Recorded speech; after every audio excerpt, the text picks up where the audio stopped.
Hey everybody, Kim Seaver here.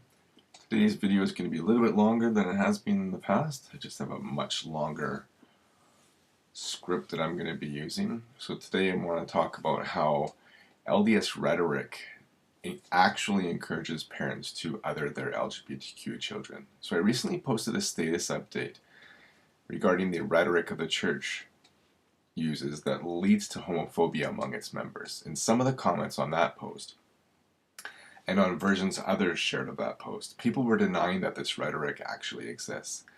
So I thought I'd take recent examples of General Conference talks and Ensign articles to show how homophobia is taught to Latter-day Saints in official ways, even if they are covert or indirect. And before I do that, I just want to briefly touch on the most obvious way the church teaches homophobia, and that's through its 2015 exclusionary policy, which labels members who are married to someone of the same sex as apostate, demands a mandatory disciplinary court, and excludes their children from participating in sacramental rites. No matter how you try to rationalize this policy as right, it discriminates against married couples based on sexual orientation, which by definition is homophobic. On to my examples. I chose examples that have been published within the last 5 years. Number 1. Marriage between a man and woman is ordained of God, but same-sex marriage is only a counterfeit. Here, we see a leading authority state in an official publication that not only are same-sex marriages not the same as straight marriages, but they are counterfeit, that they are fake. This delegitimizes both marriage equality in general and same-sex marriages specifically. It erases the lived experiences of same-sex couples as they devote their lives to each other as partners and, where applicable, as parents to their children. It teaches Latter-day Saints that these couples are not actually in marriages, and if they're not actually married, they must be sinful. Number 2. Of special concern to us should be those who struggle with same-sex attraction. It's a whirlwind of enormous velocity. I want to express my love and admiration for those who courageously confront this trial of faith. Framing homosexuality as a struggle is problematic, and it's a phrasing used by other speakers and writers. First, it presents the struggle as something beyond the control of the individual and, of course, of the church. It frames it as a trial, something that can be overcome, that one can just get over if they just persevere and endure long enough.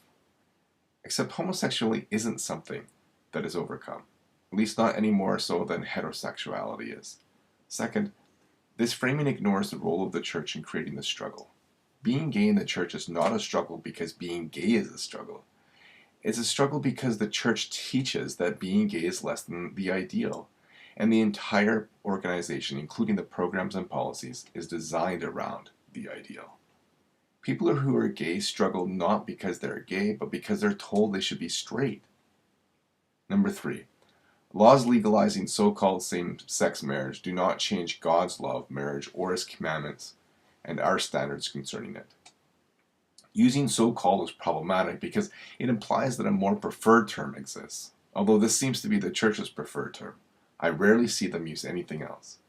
Even so, using so-called is another way to delegitimize homosexual relationships. The term is made up, just like the relationship is made up. As well, saying that God's laws differ from a country's laws tells gay members that if they want to get married as a sign of love and devotion to someone, they need to leave the church. This rhetoric might solidify your base, but at the same time it sends the message to your gay members that they should leave if they want to marry the love of their life. Number 4. Homosexual behavior violates the commandments of God, is contrary to the purposes of human sexuality, and deprives people of the blessings that can be found in family life and the saving ordinances of the gospel. While opposing homosexual behavior, the church reaches out with understanding and respect to individuals who are attracted to those of the same gender.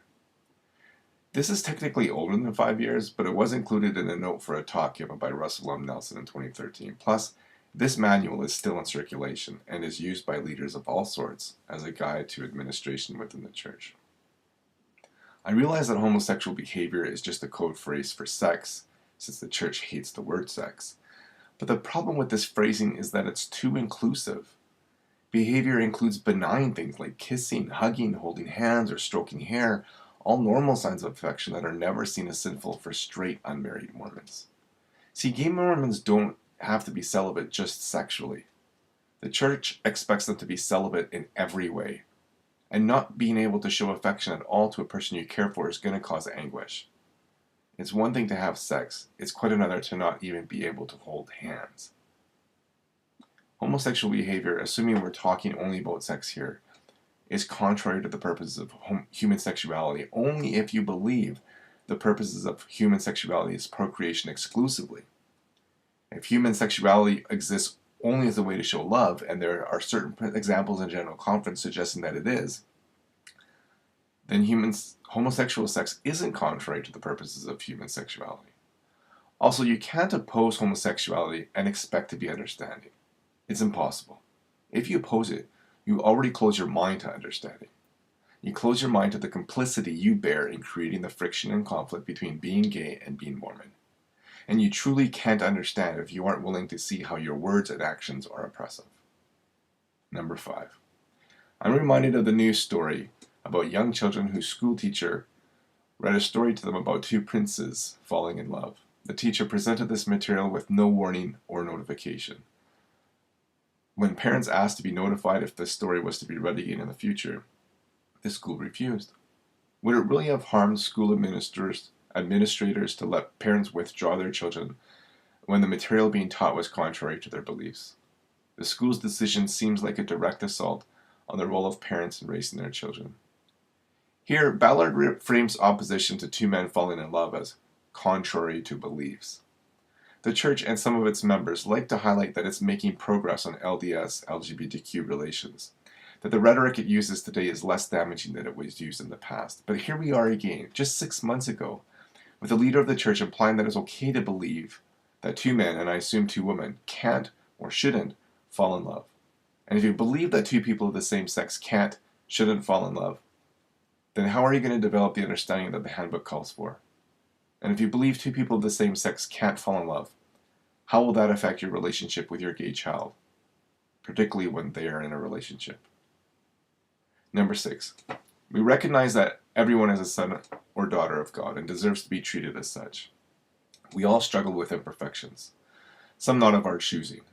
But we also believe in an infinite atonement that has the capacity in this life or the life to come to endow us with every power necessary to convert our weaknesses and imperfections into strengths. This quote was from a section titled Same-Gender Relationships. Here, Callister classifies being gay as an imperfection and a weakness, hearkening back to the statement above from Anderson on struggle. Saying something that is an inherent part of someone is flawed and weak is telling them that they're weak, that they lack, that they are less than the ideal, and since they don't fit the ideal, there's no place for them in the church. And number 7, there are no homosexual members of the church. We are not defined by sexual attraction. We're not defined by sexual behavior. We are sons and daughters of God. Some people have physical limitations. They may be born with a body that is not fully functional, or we may have an inclination to be attracted to those of the same sex. This is a blatant attempt at homogenizing Mormons and erasing gays in the process. If there are no gay Mormons, then why can Mormons not hold hands with each other of the same sex? Why are Mormons in a same-sex legal marriage punished but not those in an opposite-sex legal marriage? If there are no gay members of the church, then all members of the church would be treated equally, yet they're not, as evidenced in the several quotes previously.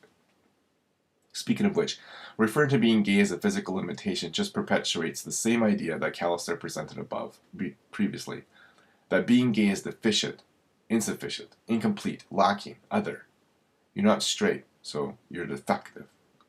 An inclination to be attracted to those of the same sex? Really? An inclination? So actually being attracted to someone of the same sex isn't real, it's just an urge?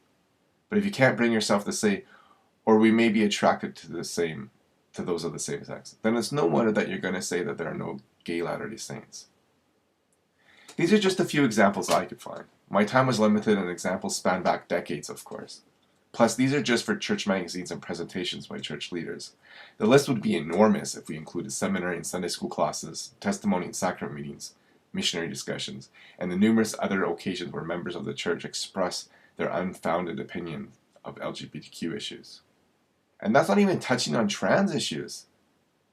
As I said elsewhere this week, anyone who can't see the rhetoric within the church that others LGBTQ members and which subsequently encourages how members treat LGBTQ people, including their own people, they're either blind or in denial.